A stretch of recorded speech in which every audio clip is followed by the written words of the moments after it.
I'm the best ever. I'm the most brutal and vicious and most ruthless champion there's ever been. There's no one can stop me.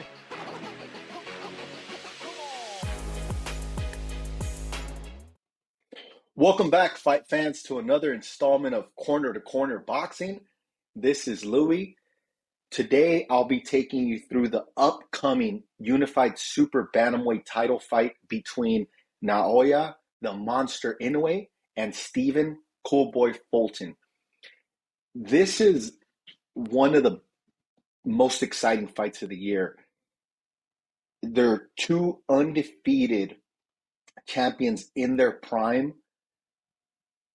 and they have what it seems like a polar opposite style matchup, which has the recipe for a high level chess match in the ring.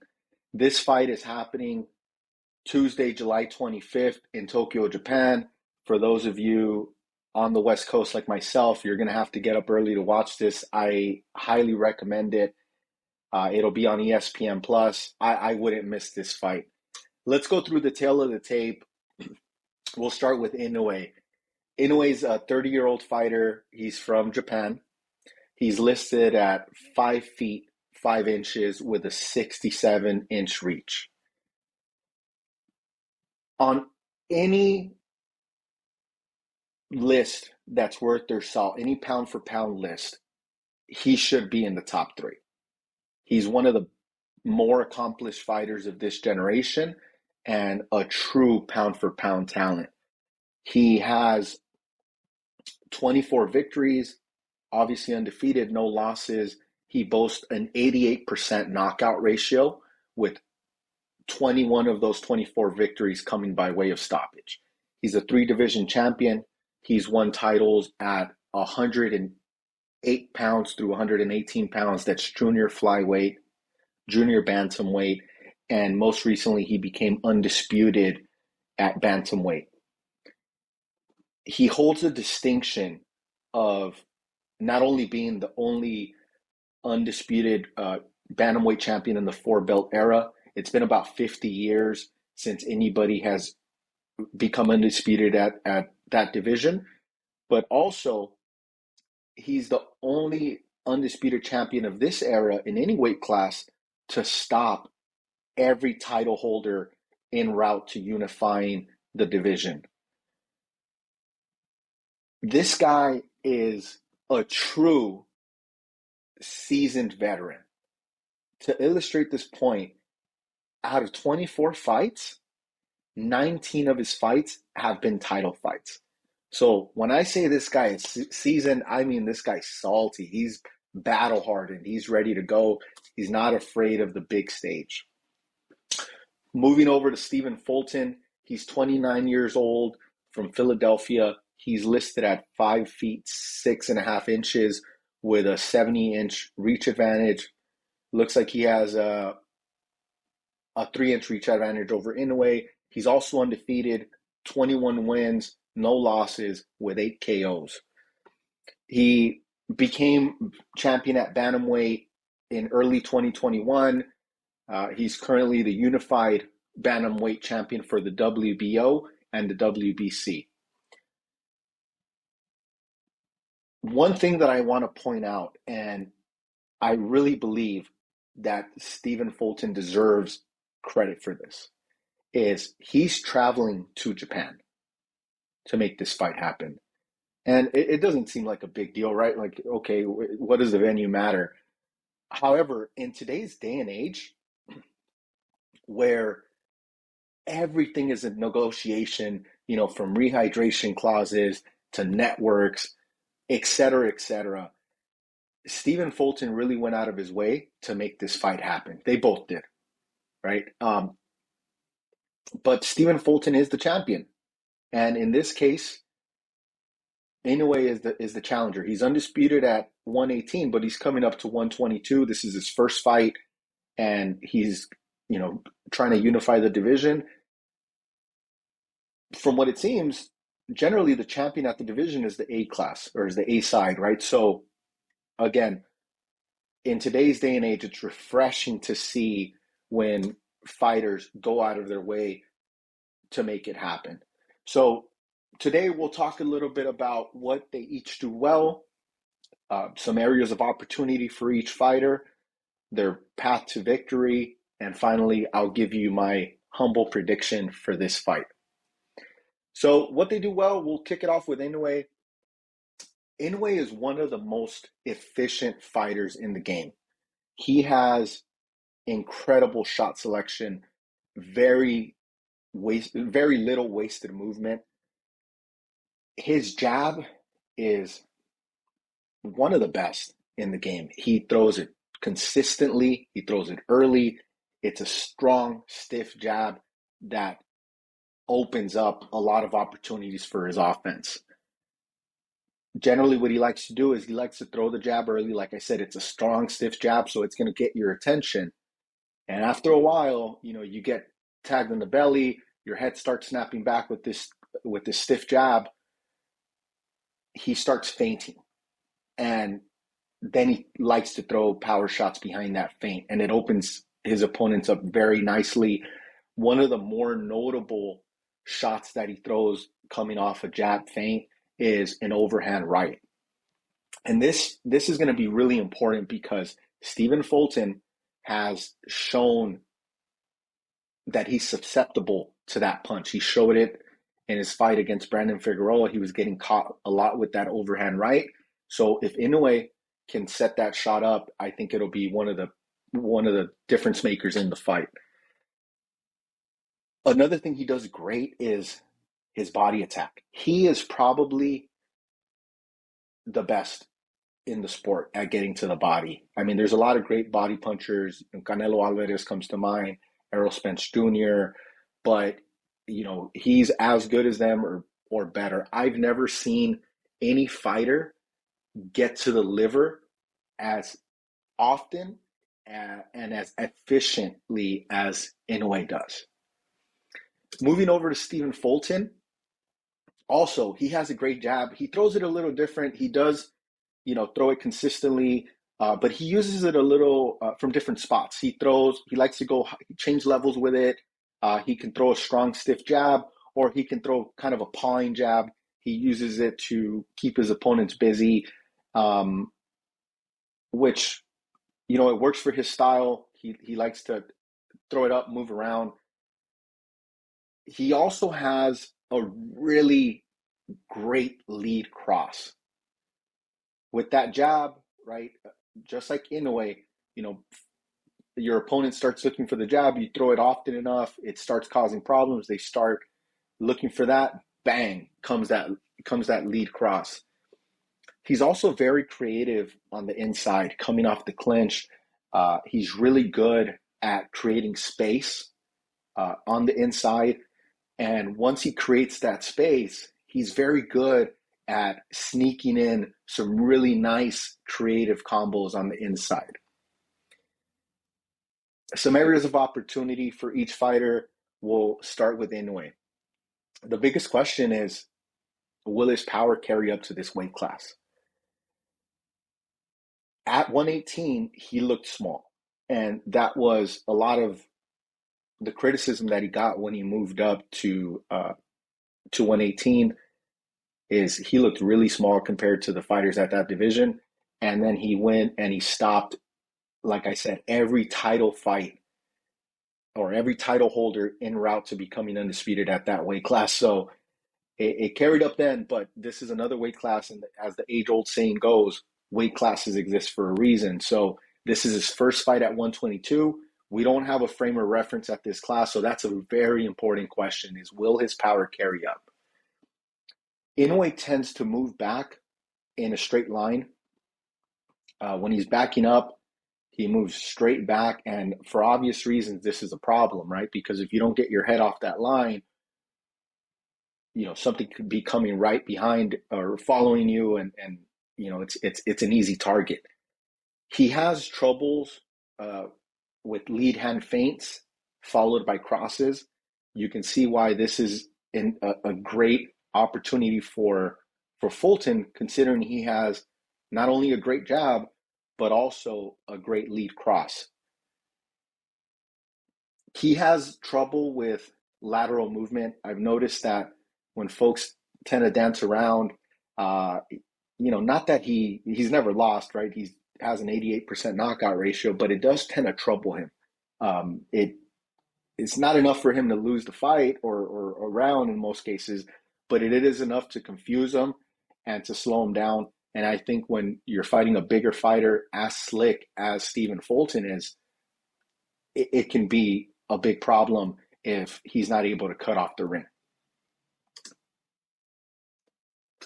Moving on to Fulton, one of the biggest areas of opportunity that I see for him is his stamina.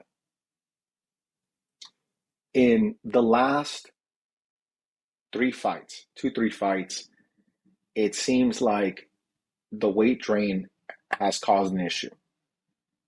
And it shows, later in the later rounds, he looks like he's tired, he's not as explosive. And like anybody that follows the sports knows, is when a fighter outgrows a division, it becomes a really dangerous thing when they're doing drastic things to try to make that weight. So just like we have questions about Inoue moving up too much and his power carrying up, one of the questions that I have is, has Fulton stayed at this division too long, and will that cause him to be not as efficient or not as strong in this fight?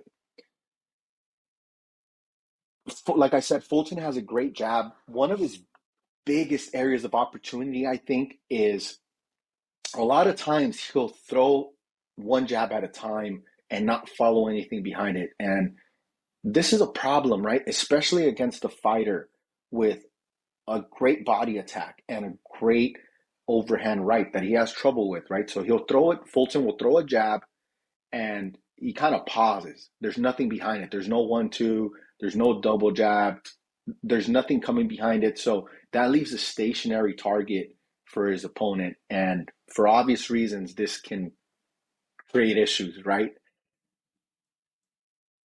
So all this being taken into consideration, some paths to victory, in my opinion, for Inoue is, first, he has to find the range. He has to cut off the ring, stay mid-range, right? Fulton's fight is going to be at the end of the jab, long range, or in the clinch. He's a naturally bigger fighter, so Inoue is going to have to do a great job at staying mid-range, where he doesn't allow Fulton to dance around too much, and he doesn't allow him to use his bigger frame to smother his punches and clinch him. Inoue has to establish the jab early. This is going to be like any fight, right? The jab is the most important punch in boxing. But he really has to establish it early, one, to find his range, but also to set up feints later on in the fight and set up those power shots that he's known for. Inoue has proven that his jab is one of the biggest keys to his offense. So he has to set that up fast and early in this fight. Another thing he has to do fast and early is he has to get to the body. We talked about him having trouble with opponents moving laterally. So he has to get to Fulton's body, obviously, because nobody likes getting hit in the fucking body, right? Who does? It sucks. But more so to slow him down. He's going to want to slow down his movement. Fulton's a very slick fighter. He might have some trouble landing up top initially, but the torso is a much bigger target, and it is generally more stationary than the head. So getting to the body early. We talked about Steven's stamina concerns moving up in this class. So I think Inoue has to apply great efficient pressure, which he's known for, but also fight this at a pace that will drain Fulton's stamina and really take him into deep waters and test that theory. Hey, has this guy outgrown this weight class, and is this weight drain causing him some issues? Or, hopefully for Fulton, those other camps were just not good. So, in short, Inoue has to cut off the ring, stay in mid-range, establish the jab early that will allow him to open up some power shots, get to the body early to hopefully slow Stephen Fulton down, sap some of that energy, and then keep the pressure and the pace up to really test Stephen Fulton's stamina concerns. Moving on to Fulton, he has to earn Inoue's respect early. When you're 21-0 with 8 knockouts, going up against a top 3 pound for pound guy nicknamed the Monster that has an 88% knockout ratio, you really have to show that you have some pop behind those punches, right? 8 knockouts in 21 fights doesn't necessarily scream power. Fulton does have some pop, and he's the bigger guy in this fight. He's fought at this division at 122 for his entire career. So he needs to go in there and let Inoue know, hey, this isn't your class no more, right? You're not undisputed in this division. I'm the top dog. I'm the unified champion.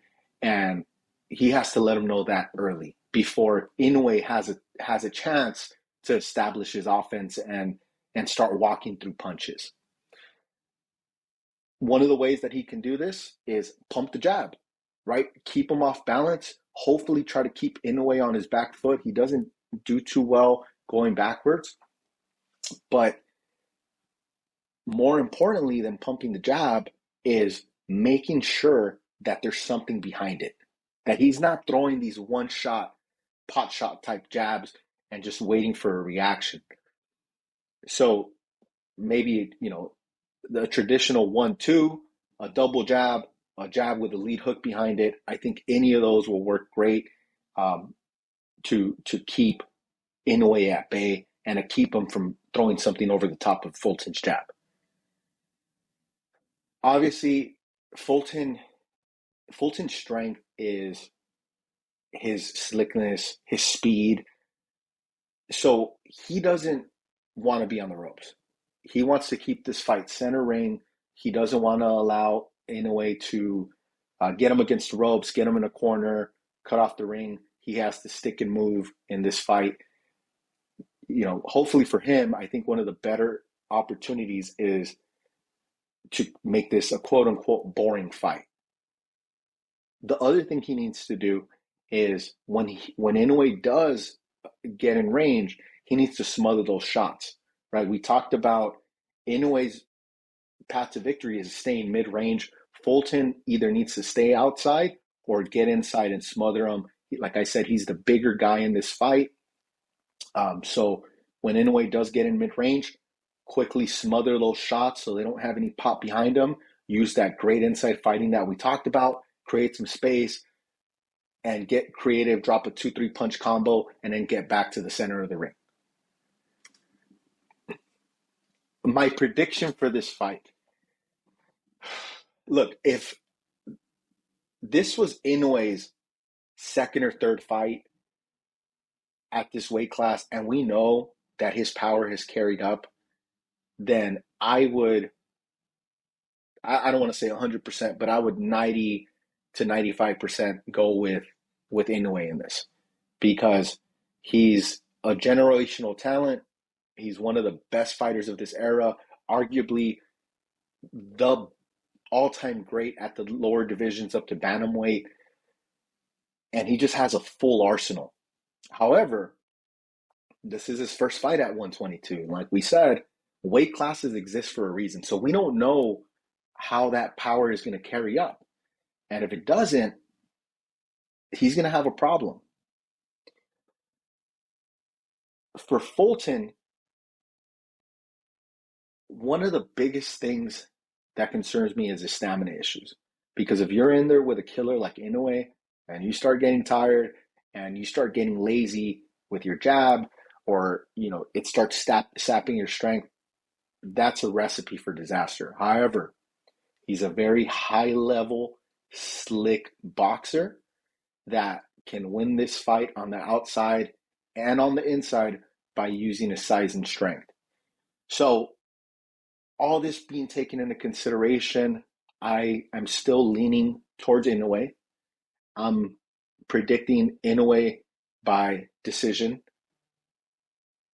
Maybe a stoppage. I don't know if his power carries up like it did at 118 at junior bantam. I see him stopping Fulton, but in this case, because we don't know the answer to that question, I'm gonna go Inoue by decision, and I'm about 70-30, 70-30% Inoue, 30% Fulton on this fight. But we just have to tune in and see, right? Like I said, this fight is going to be in Tokyo, Japan.